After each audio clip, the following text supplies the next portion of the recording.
નમસ્કાર,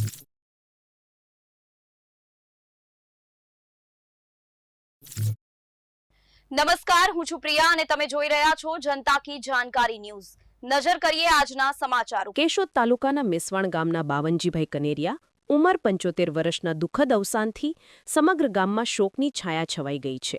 સ્વર્ગસ્થ બાવનજી બાપાને સંતાન રૂપે 5 દીકરીઓ હતી, દીકરો ન હતો, પરંતુ જીવનભર પિતાના આશીર્વાદની છત્રછાયામાં રહેતી આ 5 દીકરીઓએ આજે સમાજ સામે પ્રેરણાદાયી ઉદાહરણ મૂકી બતાવ્યું છે કે દીકરી પણ દીકરા સમાન જ હોય છે।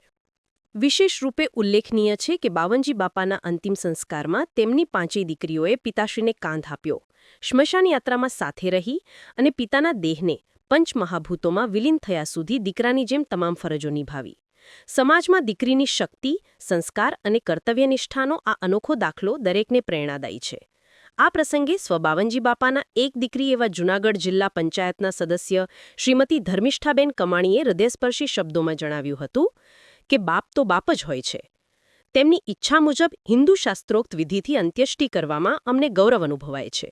અમે બધી બહેનો મળીને પિતાની અંતિમ ઈચ્છા પૂર્ણ કરી છે। 5 દીકરીઓએ કરેલું આ પવિત્ર કર્તવ્ય માત્ર પરિવાર માટે જ નહીં પરંતુ સમગ્ર સમાજ માટે એક પ્રેરણારૂપી સંદેશ છે। બાવનજી બાપા કનેરિયાને શ્રદ્ધાંજલિ અને પ્રભુ તેમની આત્માને શાંતિ આપે એવી પ્રાર્થના। રિપોર્ટર નરેશ રાવલિયા, કેશોદ।